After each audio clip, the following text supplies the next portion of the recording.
नमस्कार, वंदे मातरम। दोस्तों, स्वागत है आप सबका सैनिक पाठशाला में। आज के इस वीडियो में 4 महत्वपूर्ण जानकारियों को लेकर आया हूं दोस्तों, जैसे आप बोर्ड पर देख पा रहे हैं, जिसमें से सबसे पहली जानकारी रहेगी 2006 से पुराने पेंशनर के लिए। 2006 से पुराने पेंशनर का एसीपी का पार्ट ऑर्डर होना शुरू हो गया है। जी हां, रिकॉर्ड ऑफिस का लेटर और पार्ट ऑर्डर का कॉपी आपको दिखा के बताऊंगा दोस्तों। और साथ ही साथ 6 सीपीसी का एरियर का भुगतान अभी भी हो सकता है। जी हां, छठे पे कमीशन का अगर आपको एरियर नहीं मिला है तो एक एग्जाम्पल आपको दिखाऊंगा। अभी नवंबर के महीने की बात है दोस्तों, 1,20,980 रुपए का एनपीसी जारी कर दिया गया है। जी हाँ, नॉन पेमेंट सर्टिफिकेट भेज दिया गया है कि छठे पे कमीशन का एरियर का पेंशनर को भुगतान नहीं किया गया था। आगे समझेंगे। और साथ ही साथ कोरोना काल में फ्रीज किए गए डीए के परसेंटेज के हिसाब से पेंशनर को फायदा देने को लेकर के रिकॉर्ड ऑफिस ने एक लेटर भेजा पीएओआर को, वो आगे दिखा के आपको समझाऊंगा दोस्तों। और साथ ही साथ 53% डीआर का 4 महीने का एरियर और ओआरओपी 3 को एरियर को लेकर के स्पर्श और सीपीपीसी आमने सामने है। जी हाँ, मिली भगत दिख रही है। इसके बारे में भी आगे जानेंगे दोस्तों। तो इन्हीं विषयों को लेकर के आगे बढ़ते हैं। आगे बढ़ने से पहले दोस्तों, मेरा हमेशा की तरह आप सबसे आग्रह है, अगर सैनिक पाठशाला चैनल का वीडियो आप पहली बार देख रहे हैं या अभी तक चैनल को सब्सक्राइब नहीं किया है, तो चैनल के साथ जुड़े रहने के लिए, इसका हिस्सा बने रहने के लिए और आपसे जुड़ी हुई भरोसेमंद ऑथेंटिक जानकारियों को पाते रहने के लिए चैनल को सब्सक्राइब जरूर करें दोस्तों। और साथ ही साथ बेल आइकन को भी दबा दें, ताकि जो भी वीडियोस इस चैनल में अपलोड हो उनका नोटिफिकेशन आपको तुरंत ही मिलता रहे। चलिए आगे बढ़ते हैं। सबसे पहली जानकारी, प्री 2006 के पेंशनर्स के लिए एक खुशखबरी, एसीपी का पार्ट 2 ऑर्डर रिकॉर्ड से पब्लिश शुरू हुआ। जी हां दोस्तों, रिकॉर्ड ऑफिस ने एसीपी का 2006 से पुराने पेंशनर को जो एसीपी लागू है, 10 साल की सर्विस में नायक ग्रेड का, 20 साल की सर्विस में हवलदार ग्रेड का, बस यही 2 ग्रेड के एसीपी लागू थे। और वो भी दोस्तों 7 अगस्त 2003 से लेकर 31 दिसंबर 2005 के बीच के रिटायरीज को ही लागू होता है एसीपी। तो इसको लेकर के लेटर जारी हुआ है। चलिए लेटर और पार्ट ऑर्डर का कॉपी दिखाता हूं दोस्तों। ये जो लेटर आप देख पा रहे हैं, Bengal engineer group record office का लेटर है, 9 नवंबर 2024 का लेटर है। और इस लेटर में पेंशनर को एक कहीं ना कहीं खुशखबरी दी गई है। जी हाँ, पेंशनर 2006 से पहले के रिटायरी है और उनको एसीपी लागू था। 10 साल सर्विस कंप्लीट हो जाने की वजह से उनको एसीपी के हिसाब से पेंशन लागू था। तो अब रिकॉर्ड ऑफिस ने उनका एसीपी का पार्ट ऑर्डर कर दिया। ये देखिए, it is intimated that your case for revision of ACP1 Nayak grade with effect from 7 August 2003 has been published by this office wide record part 2 order number। ये उनका part order number है। चलिए मैं part order का copy भी आपको दिखाता हूं, जो कि बड़ी बात है दोस्तों, क्योंकि 2006 से पुराने पेंशनर को अगर एसीपी नायक या एसीपी हवलदार के हिसाब से उनका पेंशन एडजस्ट हो जाए तो ये एक बड़ी बात होती है दोस्तों, जो कि पेंशनर को जानकारी मिलने की वजह से उन्होंने सीपी ग्राम्स में ग्रीवेंस डाला और अभी जाकर के रिकॉर्ड ऑफिसेज से पार्ट ऑर्डर होने शुरू हो गए हैं। अब हालांकि दोस्तों इनका ये पार्ट ऑर्डर अगर टाइम बाद सैंक्शन भी लगा करके रिकॉर्ड ऑफिस ने पब्लिश किया है, तब जाकर के पीओआर द्वारा एडजस्ट हो जाएगा। अब देखिए मैं आपको पार्ट ऑर्डर का कॉपी दिखाता हूं, इसको मैं सीधा कर लूं तो ये रहा दोस्तों पार्ट ऑर्डर का कॉपी, जहां पर आप देख पा रहे हैं एसीपी 7 अगस्त 2003 से उनको एसीपी लागू है और नायक स्केल का एसीपी लागू है।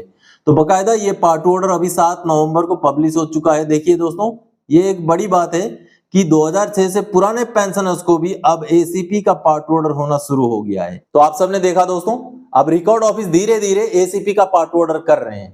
पहले पेंशनर्स को पता ही नहीं चलता था कि एसीपी क्या होता है, किनको लागू है, लेकिन सैनिक पाठशाला के साथ जुड़ने के बाद या तो फिर सैनिक पाठशाला का सोशल मीडिया में आने के बाद आप सबको ऐसी जानकारियां मिलने लगी हैं, जिससे आपका अभी फायदा हो रहा है। चलिए आगे बढ़ते हैं अगली जानकारी की ओर। 6 सीपीसी का एरियर का भुगतान अब होने जा रहा है 2024 में। जी हाँ, छठा पे कमीशन कब से लागू था? जनवरी 2006 से लागू था। लेकिन अगर उसका एरियर का किसी को भुगतान ना हुआ हो तो अभी भी हो सकता है। उसी का एग्जाम्पल आपको दिखाऊंगा। 1,20,980 का non payment certificate calculation sheet जारी हुआ। जी हाँ दोस्तों, चलिए सीधे मैं आपको नॉन पेमेंट सर्टिफिकेट और कैलकुलेशन शीट पे लेके चलता हूं, उसको देखते हैं। दोस्तों सटीक जानकारी सही कार्रवाई का ये नतीजा है। आप देख पा रहे हैं ये एसबीआई का सीपीपीसी ने एक नॉन पेमेंट सर्टिफिकेट जारी किया है और नॉन पेमेंट सर्टिफिकेट दोस्तों छठे पे कमीशन का। ये देखिए 6th पे कमीशन के दौरान उनका पेंशन रिवीजन का उनको फायदा मिलना था जो नहीं मिला था। तो उन्होंने जब ग्रीवेंस डाला तब जा करके ये नॉन पेमेंट सर्टिफिकेट सीपीपीसी ने बना करके अभी स्पर्श को भेज दिया, ये जैसे आप देख पा रहे हैं। अब दोस्तों यहाँ पर कुल मिलाकर 1,20,980 रुपए का एरियर है और ये एरियर 1 अगस्त 2007 से 31 अगस्त 2010 के बीच का एरियर है दोस्तों। इन पेंशनर को पर्टिकुलरली इन पेंशनर को छठे पे कमीशन का रिवीजन नहीं दिया गया था, रिवीजन का जो फायदा दिया जाना था वो नहीं दिया गया था। तो उन्होंने जब ग्रीवेंस डाला तो ये देखिए अभी स्पर्श को ये non payment certificate CPPC SBI का सीपीपीसी ने बना के भेज दिया। देखिए बकायदा एसबीआई का स्टैंप भी लगा हुआ है और ये नॉन पेमेंट सर्टिफिकेट अभी स्पर्श को जा चुका है।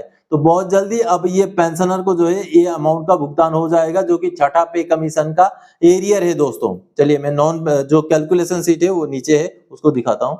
ये देखिए ये कैलकुलेशन शीट है, यहाँ से वैसे कैलकुलेशन 1 जनवरी 2006 से ही शुरू किया गया है लेकिन उस समय का कोई एरियर नहीं बन रहा है। तो ये देखिए अगस्त 2007 से उनका एरियर बन रहा है। ये देखिए ये पूरा एरियर कैलकुलेशन कर करके नीचे आकर के ये एरियर कुल बनता है 1,20,960 रुपए। यहाँ पर आप देखेंगे तो पता चलेगा 1,20,960 का इसी कैलकुलेशन के हिसाब से नॉन पेमेंट सर्टिफिकेट जो है बना करके सीपीपीसी ने अभी भेज दिया है स्पर्श को, जिसका भुगतान बहुत जल्द पेंशनर को हो जाएगा। तो जागरूक बने दोस्तों, आपका भी अगर कोई पे कमीशन रिवीजन का ओआरओपी रिवीजन का नहीं भुगतान हुआ है तो आप आज भी कार्रवाई करेंगे तो सीपीपीसी द्वारा नॉन पेमेंट सर्टिफिकेट बना के भेजा जाता है और स्पर्श द्वारा उसका भुगतान किया जाता है। तो आप सबने देखा दोस्तों, अगर किसी पेंशनर का पेंशन रिवीजन होकर के छठे पे कमीशन के हिसाब से सातवें पे कमीशन के हिसाब से ना मिला हो तो आज भी वो कार्रवाई करें तो मिल सकता है। चलिए अगली जानकारी की ओर आगे बढ़ते हैं दोस्तों।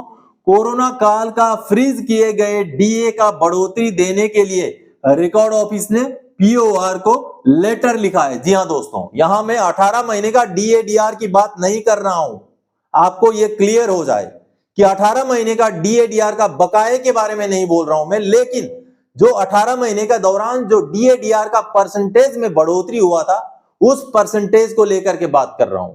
चलिए मैं आगे आपको लेटर दिखाता हूं, पहले उस लेटर को देखते हैं। दोस्तों वित्त मंत्रालय का यह लेटर देखिए, आपने गलतफहमी में नहीं रहना है। वित्त मंत्रालय का ये लेटर किस लिए निकाला गया है सबसे पहले आप समझिए। दोस्तों कोरोना काल में हमारा डीए की बढ़ोतरी को रोका गया था। डीए बीच बीच में बढ़ा था लेकिन उसका भुगतान नहीं किया गया था। 17% में कोरोना काल से पहले रोका गया था। बीच में जो 18 महीना था उसमें कोई डीए का बढ़ोतरी नहीं दिया गया था, लेकिन डीए का बढ़ोतरी हुआ था लेकिन उसका भुगतान नहीं किया गया था। देखिए जनवरी 2020 में डीए का बढ़ोतरी 4% हुआ था, यानी कि 17% से बढ़कर 21%, उसका भुगतान नहीं किया गया। जुलाई 2020 में 3% की बढ़ोतरी जो कि 24% हो गया था डीए, उसका भुगतान नहीं किया गया। और जनवरी 2021 में 4% यानी कि 28% डीए पहुंच गया लेकिन भुगतान नहीं किया गया और 17% के हिसाब से ही किया गया था। और आगे जाके जुलाई 2021 से हमारा डीएडीआर बढ़ा करके 31% से शायद शुरू किया गया था। तो देखिए इसको आपको समझना पड़ेगा ये लेटर क्यों निकाला गया था। 7 सितंबर 2021 को ये लेटर निकाला गया था दोस्तों, और ये लेटर क्लियर बोलता था कि बेशक 18 महीने का डीएडीआर का एरियर का भुगतान ना किया जाए, लेकिन उस बीच में जो डीएडीआर का बढ़ोतरी हुआ है वो जो बढ़ोतरी वाला परसेंटेज है वो परसेंटेज लीव इनकेसमेंट का कैलकुलेशन में और ग्रेचुइटी का कैलकुलेशन में पेंशनर्स को दिया जाए उसका फायदा। क्योंकि दोस्तों लीव इनकेसमेंट का और ग्रेचुइटी का जो कैलकुलेशन होता है वो डीएडीआर का परसेंटेज को लेके भी होता है। तो पहले जो डीएडीआर फ्रीज हुआ वो 17% पे हो गया। तो इस बीच में ये जो फ्रीज वाला पीरियड में जितने भी पेंशनर रिटायर गए हैं उनका जो भी ग्रेचुइटी या लीव इनकेसमेंट का कैलकुलेशन है वो 17% के हिसाब से ही उनको करके दिया गया। तो ये लेटर जारी करके सरकार ने यही कहा है कि उस समय में जितना डीएडीआर था उसके हिसाब से उनका भुगतान किया जाए। तो यही वो सैंक्शन का लेटर था दोस्तों, जिसके बारे में अमूमन बीच में मैंने भी जानकारी दी थी। तो वो 18 महीने का डीएडीआर का एरियर का नहीं था, बल्कि जो ग्रेचुइटी और जो लीव इनकेसमेंट में उसका फायदा दिया जाना था बढ़े हुए डीएडीआर के हिसाब से उसका लेटर था। यहाँ पर आप देखिए कौन से पीरियड के रिटायरी हैं तो उनका कितना परसेंटेज के हिसाब से लीव इनकेसमेंट और ग्रेचुइटी दिया जाएगा वो यहाँ पर इस टेबल से भी क्लियर होता है। तो चलिए अब रिकॉर्ड ऑफिस का एक जो लेटर जारी हुआ है वो दिखाता हूं कि किस तरीके से मैंने बताई हुई खबर बिल्कुल सही थी। अभी रिकॉर्ड ऑफिस के उस लेटर ने भी उस पर मुहर लगा दी है। चलिए उस लेटर को अब देखते हैं। अब दोस्तों ये राजपूत रेजिमेंट रिकॉर्ड का लेटर है 8 नवंबर 2024 का, और इस लेटर का जो है ये पीओआर को भेजा गया लेटर है, देखिए। और लेटर का heading non adjustment of leave encasement in respect of फलाना 26 राजपूत रेजिमेंट। देखिए अब आगे मैं समझाता हूं यहाँ पर लिखा क्या हुआ है, महत्वपूर्ण चीज है दोस्तों, क्योंकि बातें वही लिखी गई है जो मैंने समझाया था आपको पहले ही। अब देखिए यहाँ पर क्या लिखा गया है, देखिए it is intimated that number फलाना फलाना Surendra Singh Rathore of 26 Rajput was discharged from army service on 30 अप्रैल 2021। ये दोस्तों ये 30 अप्रैल 2021 जो पीरियड है ये कोरोना काल के डीए फ्रीज वाला पीरियड है। The ESM is approaching this office regarding non-adjustment of leave encashment as per 28% of DA। जी हाँ, अभी थोड़ी देर पहले जो वित्त मंत्रालय का मैंने लेटर दिखाया था, उस वित्त मंत्रालय के लेटर के हिसाब से जो 30 अप्रैल 2021 का रिटायरी है उनका जो भी लीव इनकेसमेंट ग्रेचुइटी देना है वो 28% के हिसाब से दिया जाना है। तो जब पेंशनर ने ये लेटर लिखा, ये ग्रीवेंस डाला, अपना रिकॉर्ड ऑफिस को जब अप्रोच किया, तो रिकॉर्ड ऑफिस ने अभी पीएओआर को बोला कि पेंशनर का कहना है कि उनको 28% के हिसाब से आपने डीए का कैलकुलेशन करके लिव इनकेसमेंट का पैसा नहीं दिया है। ये देखिए आगे कहा गया है, इन view of the above you are requested to audit the case and release outstanding amount if applicable. The same may please be intimated directly to ESM under intimation to this office। यानी कि आप इस case को छानबीन करें और अगर उनका भुगतान केवल 17% के हिसाब से हुआ है, उनको 28% के हिसाब से दिया जाना चाहिए था, तो उसका भुगतान करें और पेंशनर को सीधे सीधे जानकारी दें, साथ में हमें भी उसका इंटीमेशन भेजें। तो दोस्तों ये रिकॉर्ड ऑफिस कहीं ना कहीं कंफर्म कर रहा है कि 28% के हिसाब से उनका लीव इनकेसमेंट का पैसा उनको मिलना चाहिए था, जो कि नहीं मिला। तो पेंशनर के जागरूक होने के बाद, उनका ग्रीवेंस, उनका एप्लीकेशन पहुंचने के बाद रिकॉर्ड ऑफिस ने भी अपनी तरफ से ये एक्शन लिया है, देखिए दोस्तों। और पीएओआर को पेंशनर का लिव इनकेसमेंट कोरोना काल में बढ़े हुए डीए के परसेंटेज के हिसाब से यानी कि 28% के हिसाब से भुगतान के लिए ये लेटर लिखा गया है। तो आप सबने अभी दो लेटर देखे दोस्तों जो डीएडीआर बीच में बढ़ोतरी हुआ था उसका ग्रेचुइटी और लिव इनकेसमेंट में जो फायदा मिलना है बहुत सारे पेंशनर्स को आज के डेट में भी उस समय के रिटायरीज को, कोरोना काल के समय के रिटायरीज को नहीं मिला है। तो अगर आप भी उनमें से पेंशनर हैं तो आप भी जागरूक बने और उसी परसेंटेज के हिसाब से आपको फायदा नहीं मिला है तो सीपी ग्राम्स में ग्रीवेंस डालें, आपको भी वो फायदा लागू है और मिलेगा दोस्तों। चलिए आगे बढ़ते हैं अगली जानकारी को। 53% डीआर का 4 महीने का एरियर का लगातार भुगतान, जी हां, सीपीपीसी से हो रहा है। सीपीपीसी से अभी 53% जो डीआर का बढ़ोतरी हुआ है उसका 4 महीने का एरियर का भुगतान हो रहा है। और साथ ही साथ दोस्तों ओआरओपी 3 का भी एरियर का भुगतान हो रहा है। और ये कहां से हो रहा है दोस्तों? ओआरओपी 3 का जो एरियर का भुगतान हो रहा है या ओआरओपी 3 का जो रिवीजन हो रहा है वो स्पर्श में हो रहा है। और 53% डीआर का एरियर का भुगतान वो हो रहा है सीपीपीसी से, जी हां।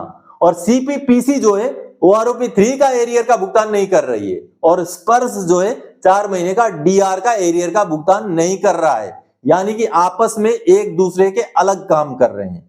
जी हां, आप सबने देखा अभी ये देखिए ये जो भुगतान हो रहे हैं, ये जो भुगतान हो रहे हैं डीआर का एरियर का भुगतान हुआ है सीपीपीसी से और सीपीपीसी ओआरओपी 3 को लागू अभी तक नहीं कर रही है।